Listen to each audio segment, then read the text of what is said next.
Praise the lord. యేసు రక్తమే జయము. మన రక్షకుడు మన విమోచకుడైన యేసుక్రీస్తు పరిశుద్ధ నామములో అందరికీ వందనాలు.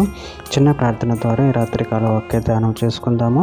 పరిశుద్ధుడ మహాగణుడైన దేవ యేసయ్య, సర్వాధికారి నాయన, మీకే వేలాది వందనములు, కృతజ్ఞత, స్తుతి, స్తోత్రం చెల్లించుకుంటున్న దేవ రాత్రికాల సమయంలో ప్రభు వాక్య భావం ధ్యానిస్తుండగా వాక్య భాగం మాకు అర్థమైనట్లు సహాయం చేసి మీ కృపలో బలపరిచి మీకు మాదిరిగా మమ్మల్ని నడిపించమని చిన్న ప్రార్థన యేసుక్రీస్తు పరిశుద్ధ నామములో అడిగి వేడుకుంటున్నాను తండ్రి. ఆమేన్ ఆమేన్. ఎఫెసీయులకు రాసిన పత్రిక 5వ అధ్యాయము 6వ వచనము.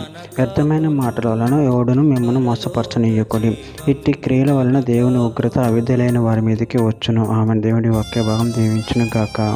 ప్రభునందు ప్రియులారా, ఇక్కడ వాక్య భాగంలో గమనించినట్లయితే వ్యర్థమైన మాటల వలన ఎవడును మిమ్మల్ని మోసపరచనీయకుడు, ఇట్టి క్రియల వలన దేవుని ఉగ్రత అవిధేయులైన వారి మీదకి వచ్చును.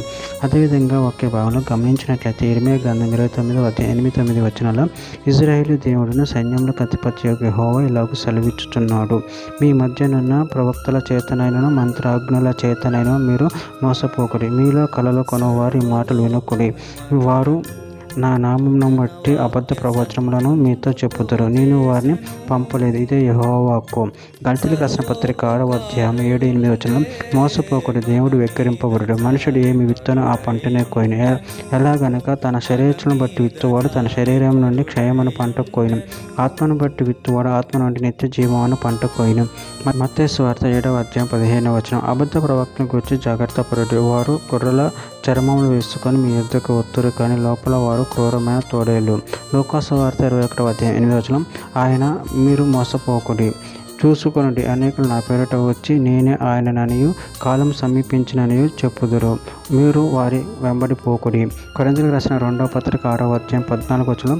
మీరు అవిశ్వాసులతో జోడుగా ఉండకుడి, నీతికి దుర్నీతితో ఏమి సాంగత్యము, వెలుగునకు చీకటితో ఏమి పొత్తు.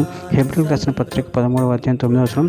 నానా విధములైన అన్య బోధల చేత త్రిప్పబడకుడి, భోజన పదార్థములను బట్టి కాక కృపను బట్టి హృదయం స్థిరపరచుకునటం మంచిది. భోజనమును బట్టి ప్రవర్తించున్న వారికి ఏమీ ప్రయోజనము కలగలేదు. చివరిగా ఒక మాట. యోహాను రాసిన మొదటి పత్రిక 3వ అధ్యాయం 7వ వచనం. చిన్నపిల్లలారా, ఎవరిని మిమ్మల్ని మోసపరచనీయకుడి, ఆయన నీతిమంతుడు అయినట్టు నీతిని జరిగించు ప్రతివాడు నీతిమంతుడు. ఆమేన్. దేవుడి వాక్య భాగం దీవించగాక. చిన్న ప్రార్థన చేసుకుందాము.